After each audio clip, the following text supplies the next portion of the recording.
সবাইকে বিজয় দিবসের শুভেচ্ছা। শহীদ, আহত এবং যারা বিভিন্ন উপায়ে বাংলাদেশের রাষ্ট্রের স্বাধীনতা সংগ্রামে অবদান রেখেছেন এবং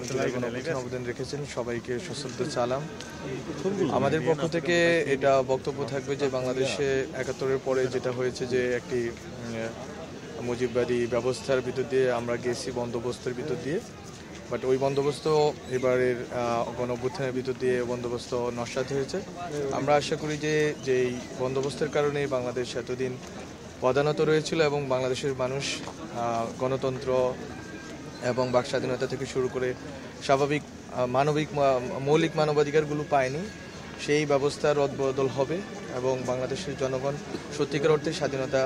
পাবে এবং এই স্বাধীনতা তারা রক্ষা করবে।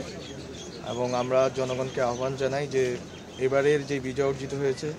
২,০০০-এর উপরে শহীদ এবং ৫০,০০০-এর কাছাকাছি আহতদের রক্তের বিনিময়ে এবং ত্যাগের বিনিময়ে এবং ৩০ লক্ষ শহীদ এবং অনেক মা বোনের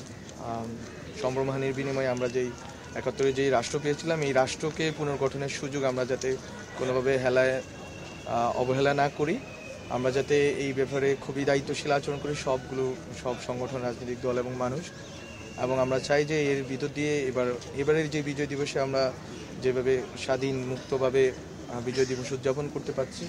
আমরা চাচ্ছি যে বাংলাদেশ এই স্বাধীনতা ধরে রাখুক এবং জনগণ আমাদের সাথে এবং সব দায়িত্বশীল মানুষের সাথে জনগণ একসাথে চলুক এবং বাংলাদেশ ঐক্যবদ্ধভাবে বাংলাদেশ এগিয়ে যাক।